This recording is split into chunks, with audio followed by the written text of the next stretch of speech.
नमस्कार, मी डॉक्टर मच्छिंद्र बांगर, महाराष्ट्रातील आणि देशातील हवामान परिस्थितीसंदर्भात ताजा अंदाज देणार आहे. आपण या ठिकाणी बघतो की एक ट्रफ अपेक्षेप्रमाणे काल महाराष्ट्रामध्ये तयार झालेली आहे आणि ह्या ट्रफमुळे महाराष्ट्रात रात्री देखील पावसाळी वातावरण राहिलेलं आहे. त्यामुळे वातावरणात मोठा बदल आहे. ढगाळ वातावरण देखील आता सकाळी आहे, काही ठिकाणी पावसाळी वातावरण देखील असण्याची शक्यता आहे. केरळमध्ये देखील वातावरण पोषक आहे, पावसाचं वातावरण आता दाखवण्यात येत आहे. आपल्याला सॅटेलाईटमध्ये जरी केरळमध्ये ढगाळ वातावरण पावसाची परिस्थिती दिसत असली तरी आपण या ठिकाणी बारकाईने बघू शकता की जेव्हा आपण सूक्ष्म प्रतिमेने बघतो तेव्हा मात्र आपल्याला वेगळं वातावरण दिसतं. त्यामुळे मग अशा पद्धतीने केरळमध्ये बऱ्याचदा पावसाळी वातावरण होऊ शकलं नाही आणि पर्यायाने मान्सून डिले झाला. जे निकष 14 स्टेशनचे आहेत ते पूर्ण होऊ शकलेले नाहीत.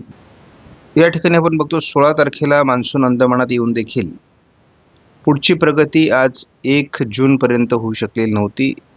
2 तारखेला किंवा 3 तारखेला या 2 दिवसामध्ये मान्सून केरळात येणं अपेक्षित आहे. त्यामुळे आपण त्याची वाट बघूयात. GFSने आज मराठवाडा, विदर्भाचा पश्चिमी भाग, पूर्व उत्तर महाराष्ट्र आणि पश्चिम महाराष्ट्र देखील पावसाचा अंदाज व्यक्त केला आहे. उद्या देखील या भागात पाऊस असण्याची शक्यता आहे.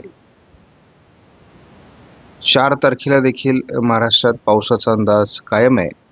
एक जी ट्रफ तयार झालेली आहे ही ट्रफ उत्तर भारतापासून दक्षिण भारतापर्यंत कायम आहे आणि ही महाराष्ट्रामध्ये पाऊस देऊ शकते.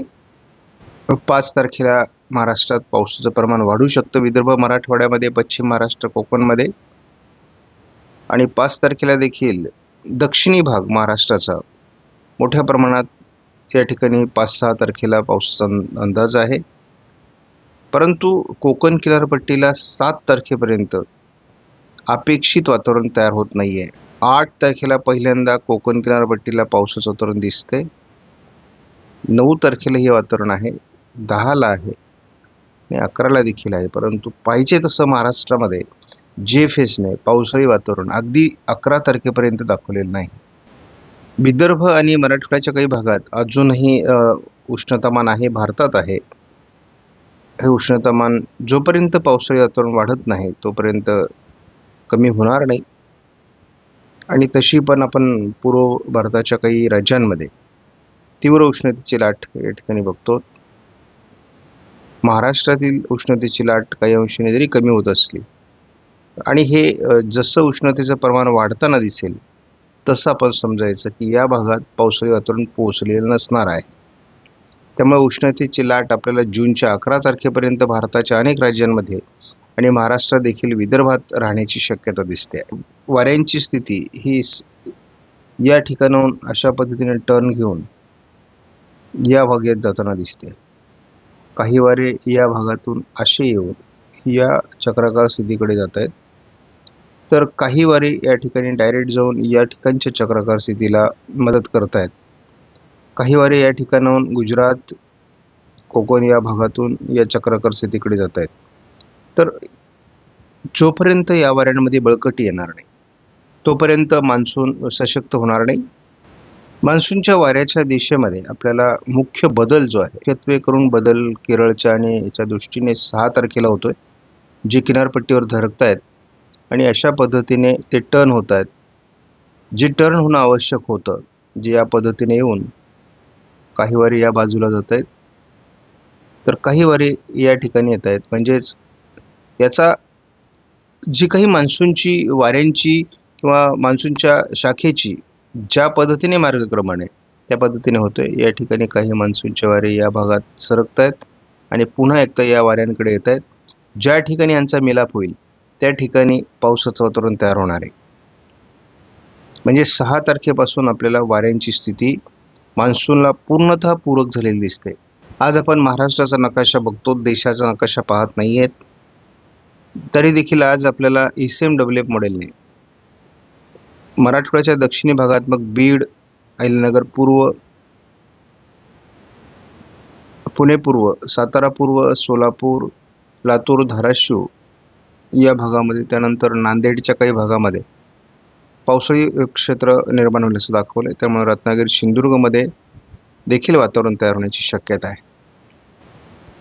मात्र ECMW मॉडेलने पहिल्यांदा कोकण किनारपट्टीला पावसाचं वातावरण 3 तारखेला तयार होईल, म्हणजे उद्या तयार होईल असं दाखवलेलं आहे. 4 तारखेला तसं महाराष्ट्रात विशेष पाऊस दाखवलेला नाही, परंतु कोकण किनारपट्टीसहित घाटमाथ्यावर पावसाचं प्रमाण वाढण्याची शक्यता आहे. 5 तारखेला पहिल्यांदा आपल्याला गडचिरोली, चंद्रपूर, नांदेड, लातूर, धाराशिव, सोलापूर या भागात, त्याचबरोबर जोरदार पाऊस रायगड, रत्नागिरी, सिंधुदुर्गमध्ये दाखवण्यात आला आहे. 7 तारखेपासून खऱ्या अर्थाने मान्सूनला पोषक स्थिती निर्माण होईल. जोरदार पाऊस रायगड, रत्नागिरी, सिंधुदुर्ग, कोल्हापूर, सांगली भागामध्ये, सातारा, सोलापूर, त्यानंतर इकडे नांदेड, लातूर, अगदी गडचिरोलीपर्यंत पावसाळी वातावरण राहणार आहे. हवामानातला बदल ECMW मॉडेलने जो दाखवला आहे तो 8 तारखेपासून दाखवला आहे. म्हणजे पश्चिम महाराष्ट्रात जे मोठे पाऊस अपेक्षित आहेत, मध्य महाराष्ट्रात मोठे पाऊस अपेक्षित आहेत, दक्षिण कोकणात मुसळधार पावसाची शक्यता आहे. म्हणजे हवामानातला मुख्य बदल 8 तारखेपासून होईल. 9 तारखेला जवळपास जळगाव, अकोला, बुलढाणा, अमरावती, छत्रपती संभाजीनगर, जालना, परभणी, नांदेड, लातूर, धाराशिव, सोलापूर, सांगली, कोल्हापूर, सातारा, पुणे, अहिल्यानगर, बीड या सर्व भागामध्ये मोठे पाऊस होतील. त्यानंतर रत्नागिरी, सिंधुदुर्ग, रायगड या सर्व भागामध्ये पाऊस असणार आहे. जे कोल्हापूर, सांगलीमध्ये देखील मोठे पाऊस असणार आहेत. 8-9 तारखेला वातावरण सकारात्मक आहे. 10 तारखेला मात्र हे वातावरण थोडं विखुरलं जातं आहे, म्हणजे कमजोर होतं आहे, जुळलेलं वातावरण. परंतु तरी देखील कोकणामध्ये पाऊस असणार आहे. थोडं पश्चिम महाराष्ट्रात ॲक्टिव्हिटीज असतील, विदर्भात ॲक्टिव्हिटीज असणार आहेत.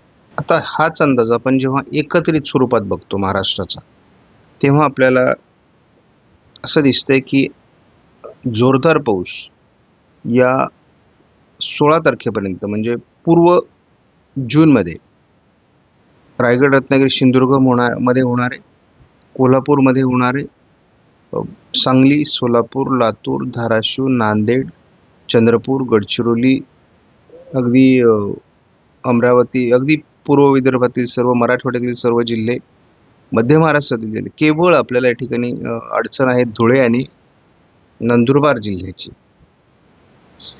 थोड्या प्रमाणात नाशिक, उत्तर भागामध्ये पाऊस कमी दिसतो या काळात.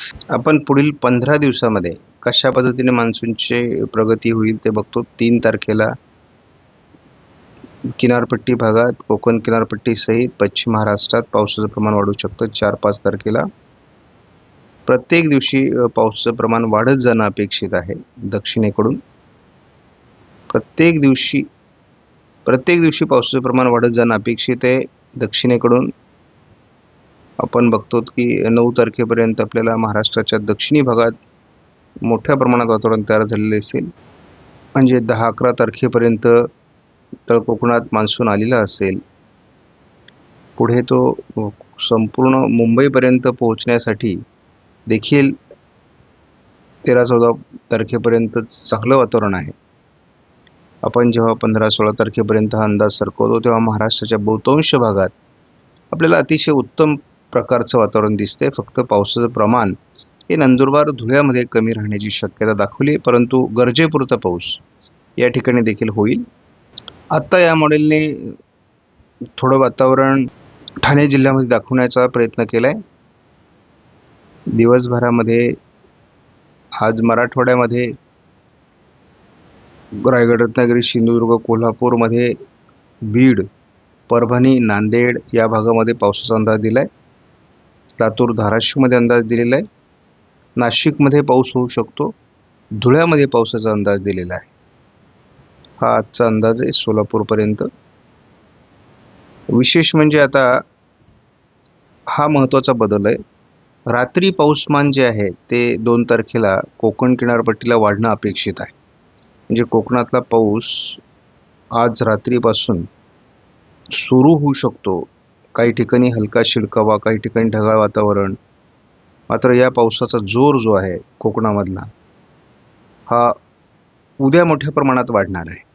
म्हणजे अगदी नाशिकपासून कोल्हापूरपर्यंत आणि संपूर्ण कोकणामध्ये बहुतांश जिल्ह्यात मुंबईपर्यंत आपल्याला पावसाच्या ॲक्टिव्हिटीज होताना दिसतील. कोल्हापूर, सांगली यामध्ये समाविष्ट आहे. आणि विशेष म्हणजे आपण बघतो की 3 तारखेला रात्री देखील वातावरण आहे, परंतु विशेष जोर नाही त्याचा. 4 तारखेला आपण बघणार आहोत. 4 तारखेला घाटमाथ्यावर मोठ्या प्रमाणात पावसाळी वातावरण राहील. स्थानिक वातावरण महाराष्ट्रभर तयार होणार आहे आणि ठाणे जिल्ह्यामध्ये, पालघरमध्ये, रायगड, रत्नागिरी, सिंधुदुर्गमध्ये, अगदी पुणे, अहिल्यानगर, सातारा, कोल्हापूर भागामध्ये अतिशय चांगलं पावसाळी वातावरण होणार आहे. पुढे बीड, परभणी, नांदेड, लातूर, धाराशिव, सोलापूरमध्ये देखील पाऊस आहे. 4 तारखेला रात्री जोरदार पाऊस आपल्याला रायगड, रत्नागिरी, सिंधुदुर्गमध्ये दिसतोय. त्यामुळे वातावरण बदलणार आहे. 5 तारखेपासून वातावरण जास्त बदलणं अपेक्षित आहे. तर आपण बघूयात वाऱ्यांची दिशा सकारात्मक होते. तर आपण या ठिकाणी बघतो तर नांदेडचा काही भाग, लातूरचा काही भाग, कोकणाचा काही भाग या ठिकाणी वातावरण बदलत आहे, परंतु महाराष्ट्रामध्ये त्याची अपेक्षित एंट्री अजून झालेली नाही. रात्री आपण बघतो की अहिल्यानगर, बीड, बारामती, बार्शी या भागात थोडं पावसाळी वातावरण सकारात्मक होण्याची शक्यता आहे. आपल्याला मोठे पाऊस कधी होतील हे आत्ता महत्त्वाचं आहे, कारण आता पेरणीयोग्य, मशागतीयोग्य पावसाची आपण वाट बघतो. नांदेड, लातूर, धाराशिव, सोलापूर, सांगली, कोल्हापूर, रायगड, रत्नागिरी, सिंधुदुर्ग, ठाणे, अगदी नाशिकपर्यंत, पुणे, सातारा या सर्व भागामध्ये 6 तारखेला पावसाचा जोर वाढतो आहे. म्हणजे व्याप्ती आता वाढणार आहे आणि आपल्याला जे चांगले पाऊस आहे, ज्या पावसाची आपण आतुरतेने वाट बघतो, ते पाऊस आपल्याला 7 तारखेला सुरू होतील. म्हणजे आपल्याला नद्यांना पूर येणं किंवा ओढे नाले वाहू लागणं या स्वरूपाचा जो मेघगर्जनेचा पाऊस आहे त्याची वाट आपण बघत असतो जूनमध्ये.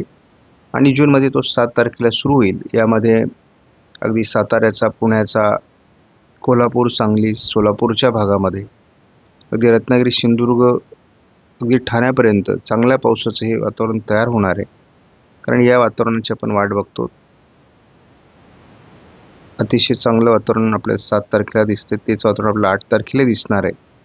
त्या 8 तारखेपासून जो काही पाऊस सुरू होईल तो महाराष्ट्राच्या बहुतांश भागात होणार. यामध्ये संपूर्ण नाशिक जिल्हा आहे, अहिल्यानगर आहे, बीडचा दक्षिण भाग आहे, लातूरचा पश्चिमी भाग, दक्षिणी भाग, धाराशिव पूर्ण, सोलापूर, सांगली, कोल्हापूर, त्यानंतर इकडे मुंबईपासून मग अगदी पालघर, ठाणे, रायगड, रत्नागिरी म्हणजे 5ही जिल्हे कोकणाचे आहेत. पुणे जिल्हा संपूर्ण आहे, सातारा आहे, कोल्हापूर आहे, सांगली आहे. या सर्वच भागात आपल्याला 8 तारखेला अतिशय चांगला पाऊस बघायला मिळेल. दुपारनंतर हे वातावरण किंवा रात्री हे वातावरण आपल्याला जळगाव, अकोला, बुलढाणा, छत्रपती संभाजीनगर, जालना, वाशिम, निघाली, परभणी, नांदेड, बीड या भागापर्यंत देखील प्रभावी राहणार आहे. त्यामुळं बदलतं आहे वातावरण. म्हणजे ज्या पावसाची आपण अपेक्षा करतो जूनमध्ये, तो पाऊस आपल्याला 9 तारखेला होताना दिसतोय मॉडेलनुसार. परंतु मी यापूर्वी सांगितलेले मॉडेलचे अंदाज 100% जुळणार नाहीत. 70-80% अंदाज जुळणार आहेत, काही ठिकाणी 60% जुळणार आहेत. 10 तारखेला आपल्याला पुन्हा एकदा पाऊस शिथिल होताना दिसतोय. म्हणजे जो जोर पकडलेला होता पावसाने तो 10 तारखेनंतर पुन्हा थोडा कमी होताना दिसतोय. परंतु बघूयात की एकदा पाऊस सुरू झाला की त्याचा जोर जसा मान्सून पुढे येईल तसा वाढलेला देखील आपल्याला बघायला मिळणार आहे. आज मॉडेलमध्ये जरी पावसाचं वातावरण कमजोर दाखवलं जात असलं 10 तारखेनंतर, तरी मान्सून जसा पुढे सरकेल तसं हे वातावरण आणखी प्रभावी होण्याची शक्यता आहे. आपण बघतो विदर्भ, मराठवाड्यामध्ये पावसाचं वातावरण 11 तारखेला आहे, परंतु कोकणामध्ये पाऊस जोर 10-11 तारखेला पुन्हा कमी होतोय, 12 तारखेला कमी होतोय. परंतु मान्सून जसा पुढे सरकेल तसं आपल्याला हे वातावरण बदललेलं दिसेल. 14 जूनमधला पहिला खंड सुरू होतोय, 15 खंड आहे आणि 16 पुन्हा वातावरण बदलेल. त्यामुळे आपण लक्षात घ्या की मी जो जूनमधला खंड सांगतो होतो तो 11-12 तारखेपासून सुरू होण्याची शक्यता आत्ता दिसते. परंतु जसा मान्सून पुढे सरकेल, महाराष्ट्रात मान्सून येईल, तसं हे चित्र बदललेलं असेल. आपणास व्हिडिओमधील माहिती महत्त्वपूर्ण वाटल्यास लाईक करा, शेअर करा, चॅनलला सबस्क्राईब करा. धन्यवाद. जय हिंद, जय महाराष्ट्र, जय बळीराजा.